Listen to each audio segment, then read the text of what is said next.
Not exactly sure what happened to my microphone here on the camera, but good morning to everybody. And we're going to get into what I originally was discussing momentarily. All right, here we go. I am just thrilled of what Scott has done. It was, I mean, if you think about it, I basically designed this campaign out of necessity. I wanted to do something with Napoleonics, and then thanks to the gifts of some good friends of painted and unpainted and assembled and unassembled miniatures from different nations, I kind of got guided on a path. And I originally started in the peninsula, and then due to their generosity, I couldn't really have Russians, Austrians, and Prussians hanging out in the Spanish Peninsula and the Portuguese frontier. So, I was almost set on this path, and I was like, well, and really, I wanted to be historical, but I knew I couldn't follow history exactly, if that makes any sense. So, that's really what I think the genius of Scott's narrative and background for this campaign is, the fact that he took the insanity that is me and made sense out of it and put it into a real, possibly realistic scenario, which is kind of cool. And the fact that we're here now and we're about to have two twin battles, me at Halle and then Scott down the road at Neville's, it's pretty dang cool. So it's made an idea and a love of a game and just made it that much better for me. So going forward, we're going to bring a little bit of Scott's realism into it, and it should be all the better for the entire campaign. And I'm sorry if I look a little bit disheveled. I haven't been up very long. It's Saturday morning. I'm ready to start playing, but I wanted to get my preliminary battle out, and I'm trying not to show you any miniatures that are on the table because I'm filming this out of order, and this kind of works its way up to a grand crescendo at the end. So I'll keep this focused on myself for the time being. Sorry about that. You can just cover your eyes and listen to me if you want to. So after each battle, we're basically going to keep track of how each unit does, how they, possible casualties for each unit, how each commander does. Does their status change? Does the unit status change? Scott is, very intelligent with logistics. So after the battle, what possible scenarios and retreat paths or advancement paths are going to happen? What's going to happen with supplies? What's going to happen with, your only choice is to retreat through a swamp. How many troops are you going to lose from that? So I think he really enjoys all that. I do too, but he's actually good at it. So when we get together and talk a couple times a week, we usually figure it out. Plus we have a spreadsheet that we'll be sharing to keep track of what the heck is actually going on in the campaign. And I think it's going to be cool. And I'm really excited about it because it's right now, prior to this, I've just been like, I'm going to paint more miniatures and I'm going to put them on the table and I'm going to have a bigger battle. And, and just rinse and repeat. So when I did, the Battle of Tournai and the Battle of Luz using Valor and Fortitude, and then when I switched over to General d'Armée 2 with I've done 3 battles with that so far. I think we've done Ath, a rear guard at Onhen and Onhen, and now this Battle of Halle. I don't even know what my creative thought was, but I never played it like a campaign. I was just doing it for fun. It was a story. It was just I wanted to just show off the hobby, and that was it. So now it's going to encapsulate all the cool things, and I hope it'll be that much better for myself, for you guys, and it should be cool. And we're planning on doing the same thing with the Civil War. I've also had the American Civil War. Excuse me. I know there's about 4 billion civil wars. So the U.S. Civil War. Thankfully, we've only had one so far. So that'll be in the future, though. I still haven't started painting my epic Civil War guys. And I've also had an epiphany on my table expansion over there. I think I've architecturally figured out a way to make it the same size as this table, which is 15 by 7 foot. I might even be able to make it bigger, so which is kind of stupid. I don't know, but that's kind of cool because right now I don't have enough terrain, I don't have enough mats for that. But I think you always want to be able to expand your hobby, and I'm kind of blessed in this little swampy basement of mine, which we've had a lot of rain and snow and stuff. It actually got flooded down here. It was like 2 inches of standing water. I was down here in my muck boots, walking around splashing. It was kind of fun. Yes, so it's. But thankfully, everything I was prepared for that. Everything was sealed in boxes. Everything's off the floor, so it's not the first time that's happened down here. So I've taken the map that James made for me of this where the campaign takes place. I've also Scott sent me pictures of the battlefield that he has from the Blucher campaign rules. So I've designed this battlefield off what those pictures look like. I've got Halles up here, got some woods over here, small woods here, stream here, and then the roads, of course, to Antwerp and to Brussels, which will be key for depending on the battle, or the road, I should say, to the road to the south. There's a town down there. I'm not going to try to pronounce. If you guys think Scott can't pronounce stuff, I don't even want to start. But if Napoleon loses, he can obviously go back the way he came. And southeast of here is General Davout. And Scott's been timing off messages in his battle to say, do you need reinforcements? Do you need this? Can I get reinforcements? And thankfully, Scott's collection, because he's a lucky guy that's been in this hobby for a long, long time, is much more extensive than mine. I didn't really start painting miniatures till almost the pandemic or right before.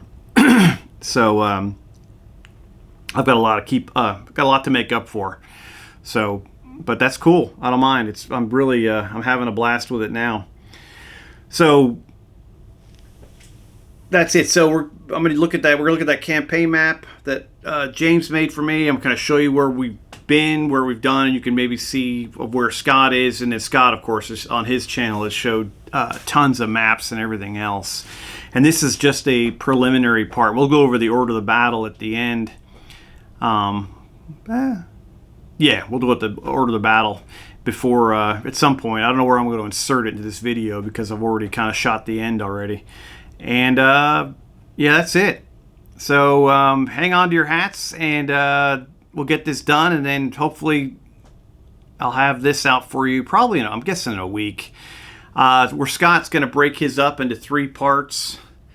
We do have different filming techniques. Mine's going to be one massive battle, but it'll be kind of shorter because now I'm going to take his a page out of his book and do the preliminary stuff in this video, so I can shave off the first 20 minutes of my video. So that'll get right into the first thing we'll see will be probably initiative and ADC availability. And I'm going to be a little bit rusty on the General d'Armée too. I'm kind of excited to get back into it. Thankfully, I did play that game of Pickett's Charge, so it's not going to be a whole new relearn. But and I've watched tons of stuff on Scott's.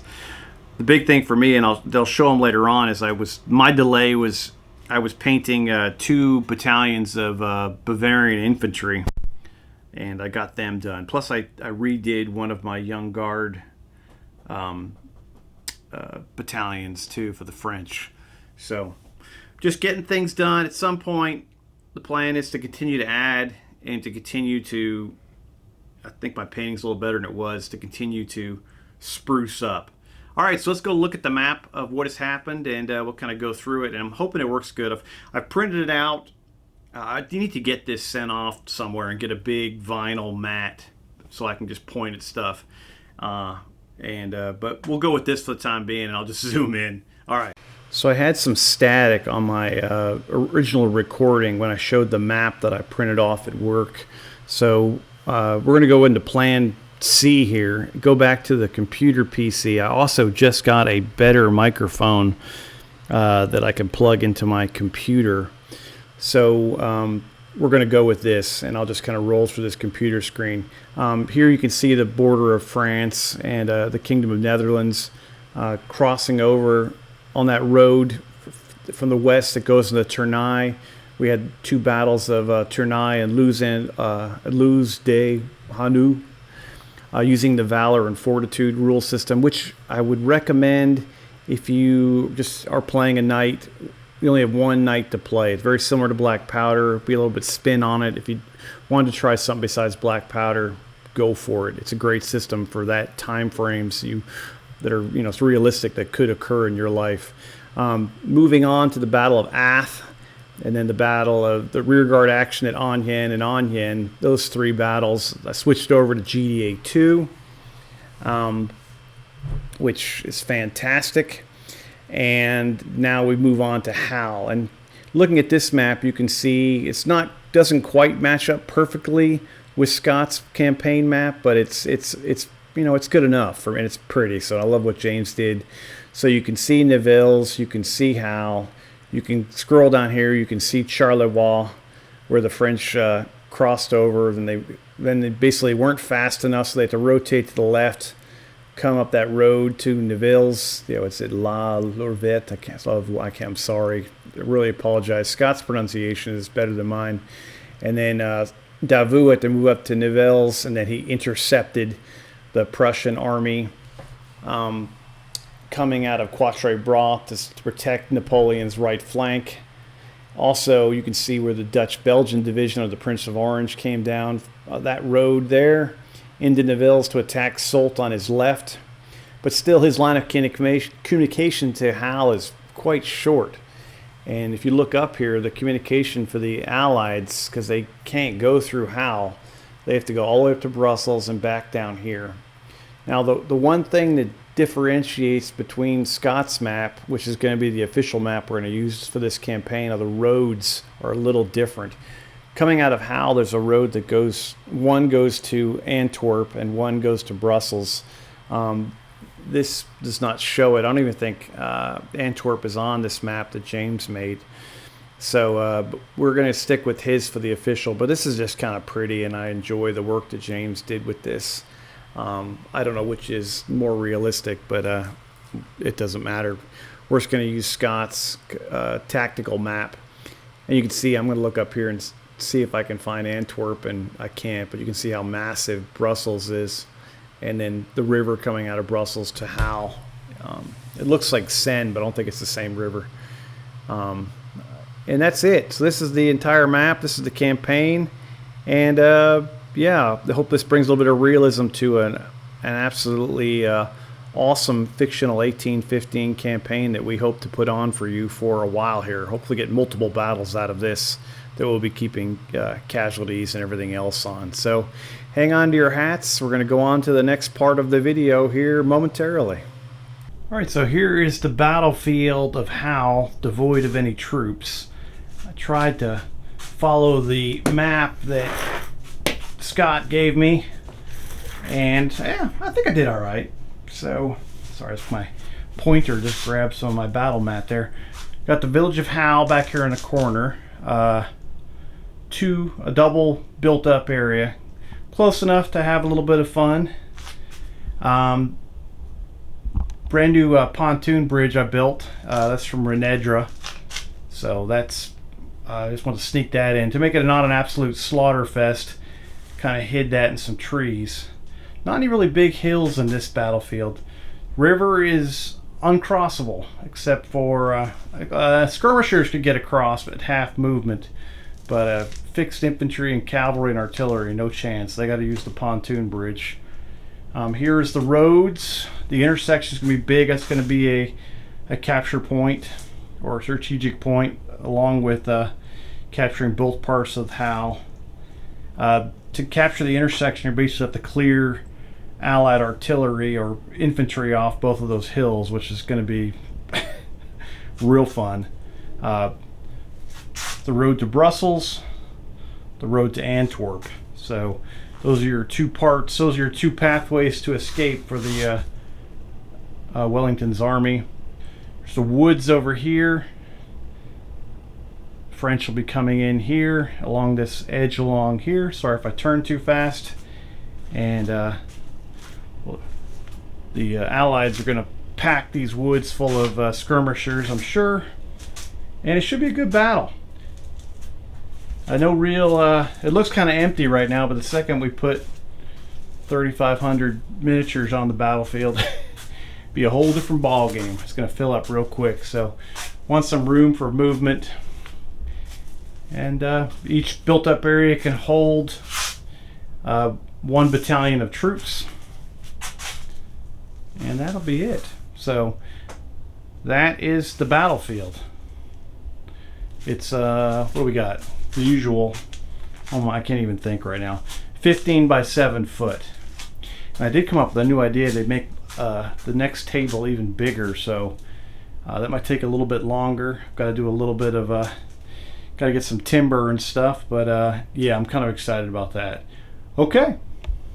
All right, and you see how the map starts to fill up a little bit, or the tabletop, as troops deploy. Yeah. Forces of the 7th Coalition under Wellington at Halle taking the field. Oh my. I forgot how much I love Napoleonics. It took a little while to get everybody out here.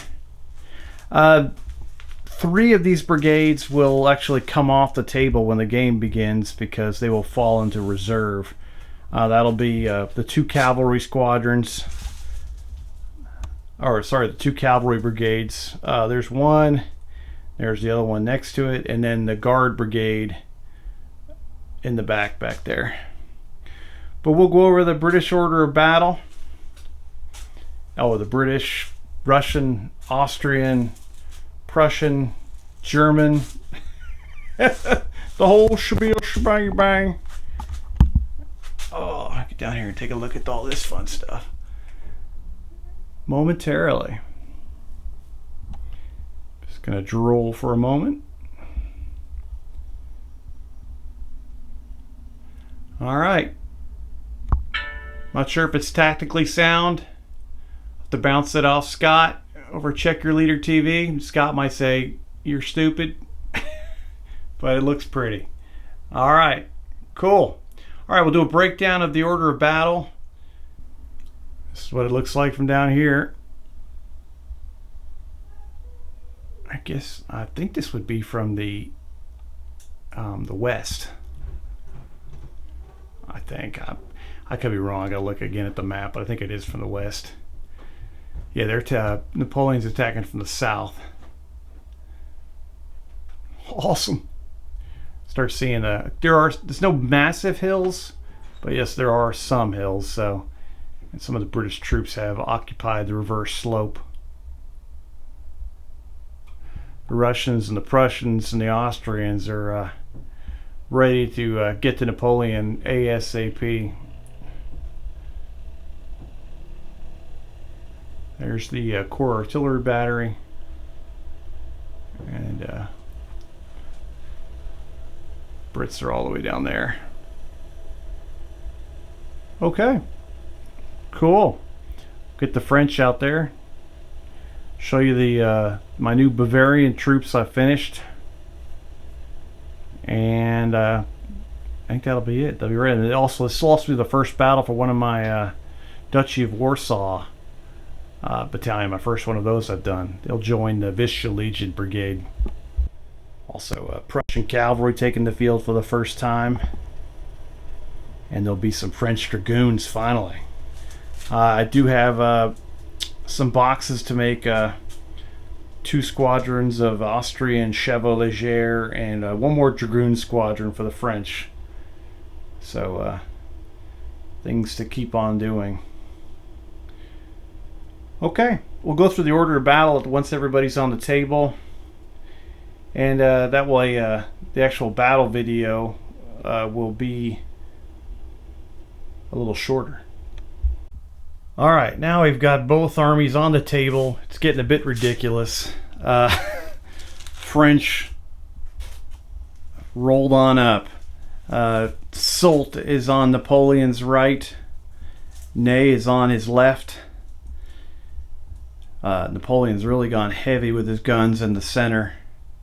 The cavalry brigade and the guards brigade, or the 2 cavalry brigade and the Imperial Guard brigade, will both be pulled off table and held in reserve. But yes, this is just want to put everyone on the table for the time being. It makes a lot more tactical sense to keep them off. But there we go.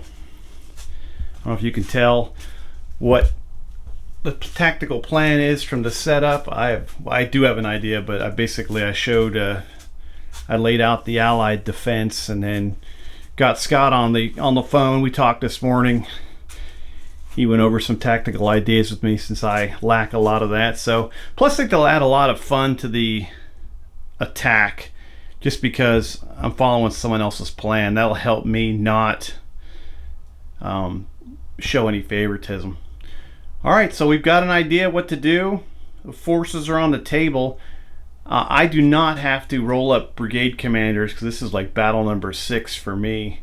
The new Bavarian troops are on the table as well. I also touched up one of the Young Guard battalions too. Bavarians have gone in with the Swiss. They're from Vitrix. Vitrix, I mean, they're good miniatures. They just seem to be a bit, I mean, if you're like putting models together, they're probably for you, because they're always a bit too complex for me. When the helmet comes in 3 separate pieces, I'm like, oh gosh. But they were fun. I'm just used to Perry Brothers, and I can almost knock their stuff out without even thinking. So, but I did want to have some Bavarians. A couple other forces. For me, next has got to be Austrians, Prussians, and just more French. So, woo, and some more cavalry for both sides. So cool. All right, we'll come back with a wrap up. All right, I got orders of battle all printed out here. These are actually going to get cut up and use them as new tags for all these units. I do have one typo on one of the English units. I can't remember which one it is. I think it's like I wrote like the 82nd instead of the 87th. I might screw that up. On top of the other 9 million things I'm going to screw up, but I did see that typo, so I apologize to anyone that served in that unit. But we'll start with the French. Well, the French and her allies, the Armée du Nord, in this campaign. Of course, Napoleon is the commander-in-chief, and he's going to be incomparable, which, that's a no-doubter. First Division over here on the French left is going to be Marshal Ney. He's going to be a campaigner. And then 2nd Division. These are going to be massive divisions, by the way, just so you know. It's like Corps, 2 divisions. I mean, I think this could break down a lot more. I don't think I have more than a Corps. Maybe I do. Maybe a small Corps. I mean, if you think about how massive Corps were. But this is a Corps level game of General d'Armée. And Soult's over here on the right, who was Napoleon's chief of staff in the 1815 command. But no mas. He screwed everything up. It didn't help. 1st Brigade is going to be under General Clouzot. He has 4 battalions of the 36th Regiment of Line. Clouzot is going to be a standard brigade commander. He also has an artillery battery attached to him. 2nd Brigade is going to be General Grenier. He's also going to be a standard brigade commander. And he has 4 battalions of the 70th Line Regiment under his command. He also has an artillery battery with him. 3rd Brigade is going to be General Peugeot.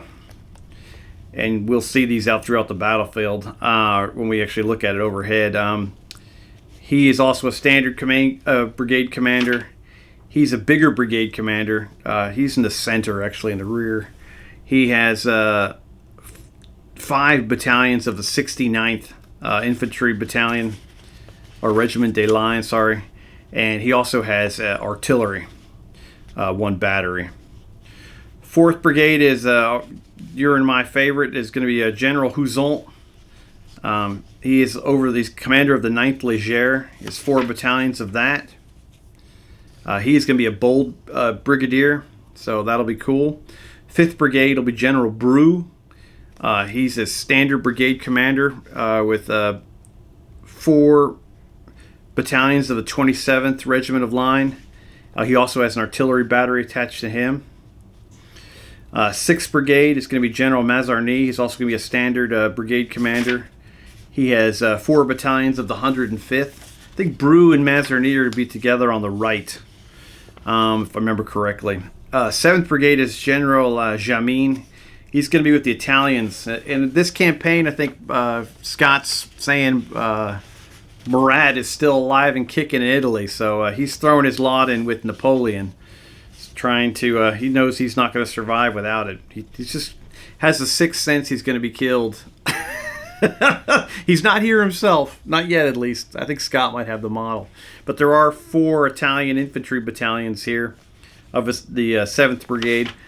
Plus they have an artillery battery with them. They were able to roll that over the Alps. 8th Brigade is the, and Scott said in his backup of this, or in this background of this campaign, is the Vista Legion. They basically have been upset that their duchy is going to get eaten up by the Russians, so they have left and moved over and answered the call of Napoleon. So there's 3 Vista Legion battalions, plus that new battalion I painted of the Duchy of Warsaw infantry regiment, so that's kind of cool. They're going to be reservists, though, and Campy is a bold brigadier, so we got an extra one there. 9th Brigade is General Marconnet. He's a standard brigade commander. The Swiss also came and returned. Some of them returned, so he has 2 Swiss grenadier battalions, plus my 2 new Bavarians, that Napoleon's son-in-law, who's married to the Princess of Bavaria. He's kind of doesn't want his kingdom getting eaten alive by the Prussians, so he's thrown his lot in with trying to show some support for Napoleon. Has sent 2 line battalions as well. Oh, that's a big typo. Yuck. I saw one. Sorry. The 10th Brigade is General Friant, which is the Guard Brigade. These guys are going to be in reserve. He's a bold brigadier. He has 2 Old Guard battalions, 1 Middle Guard battalion, a Young Guard, Tirailleur, and 1 Guard of Voltigeur, Young Guard, sorry. So they're awesome. They're going to be off table. The 11th Brigade, which I'm going to try to use that, I'm probably going to try to use that flanking command if I can. We'll have to see how the game goes, but the CNC commands, it will be kind of cool. It'll be General Amiel. He's the 11th Brigade. He's standard cavalry brigade. He's got a Grenadier de Cheval, a Carbineers regiment, and then also a regiment of cuirassiers. So 3 cavalry regiments. The 12th Brigade is kind of newish. It's kind of split now that I have 2 cavalry brigades, which is awesome. General Bruneau, he's a standard brigade commander, and he has a Chasseurs à Cheval, a Chevaux Légers, and my new Dragoons, which I'm excited about.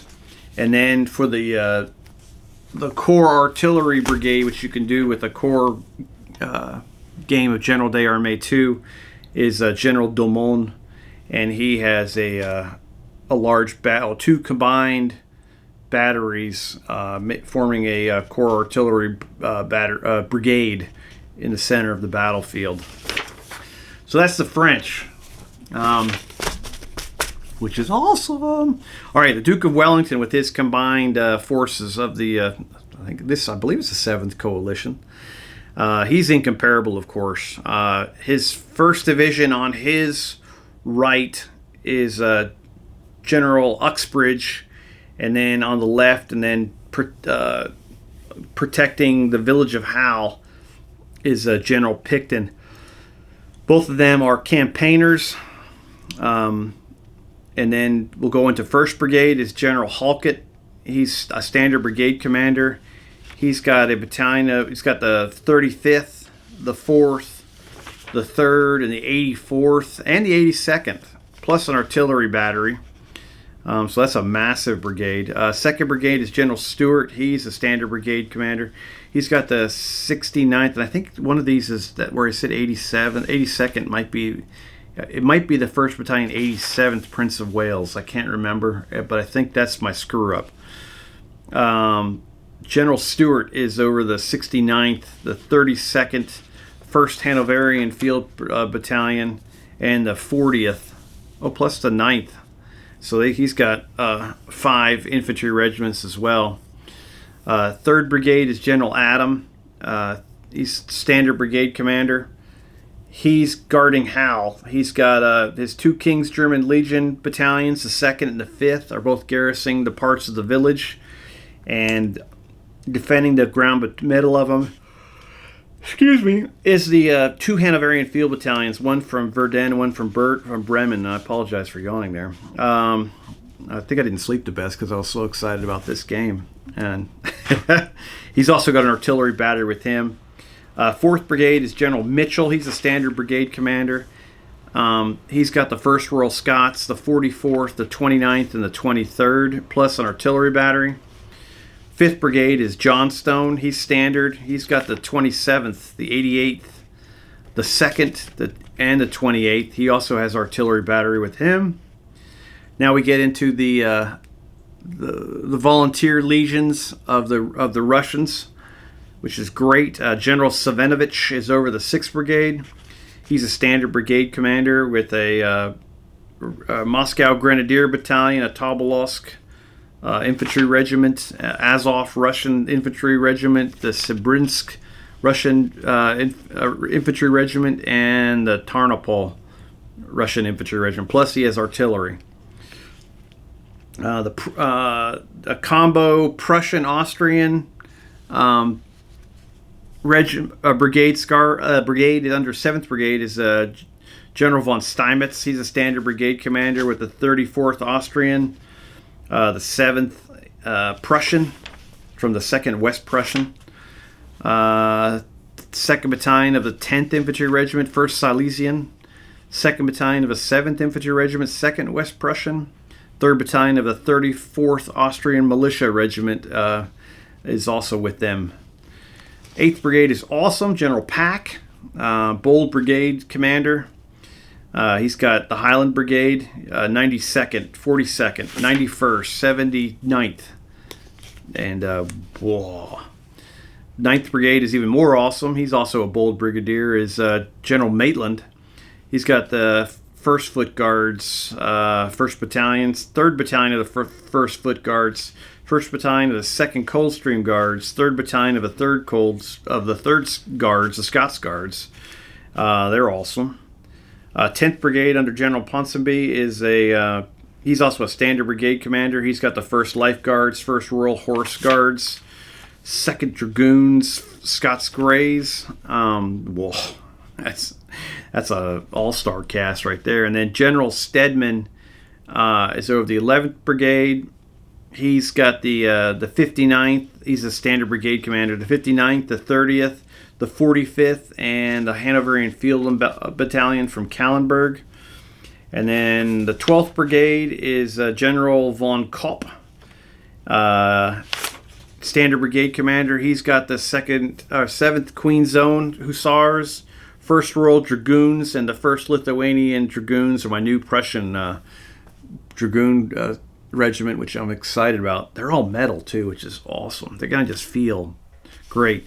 And then the 13th Brigade, Lucky 13, is General Hawker. He's commanding Wellington's Corps Artillery Brigade in the center there.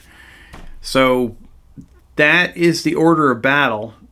It's pretty insane. And we'll show you all the troops and the map, and we'll go from there. All right, guys, hang in there. All right, just thanks for hanging in there. I just want to wrap this up and say I'm pumped. I'm going to start rolling some dice here, doing some ADC availability. It's going to be great playing GDA again. I'm just super excited, and I'm very thankful that Scott agreed to join me in this campaign. As I said before, I think it's going to do nothing but make it that much better for both of us and for hopefully you guys as well. I'm hoping you enjoy this. If you come up with any ideas, just comment on either one of our channels or any of our videos. Scott over at Check Your Leader TV, he is right now, he's pretty far into his battle at Neville's, where Marshal Davout is trying to hold off a combination of Prussians and Dutch Belgians, which is awesome. Even the Prince of Orange and Blucher are there. So he's going to see if he can repeat the glory he did back in, I think it was a battle in Germany where Napoleon thought he could, or in Prussia where Napoleon thought he fought the main army, but Davout beat the entire darn thing by himself with the Duke of Brunswick. Scott can tell you all about that, or heck, most of you guys know about it. I'm just kind of like, I remember listening to it and reading about it, but I can't remember the name of all the battles. But I hope this is fun for you. And if you have any ideas, please let us know. If they make any sense, we'll try to incorporate them. There's no reason why this can not only be Scott and Mai's campaign. This can be the community's, because, it's the more of us we get involved, the better it's going to be. So we appreciate your feedback. We appreciate your all creativity. I hope you guys are all having fun wherever you are. I hope you have a great weekend. And that's all I got. So sign off and just hang in there. We'll have this battle out for you as soon as I can. I think Scott's going to have the first part of his video out very shortly.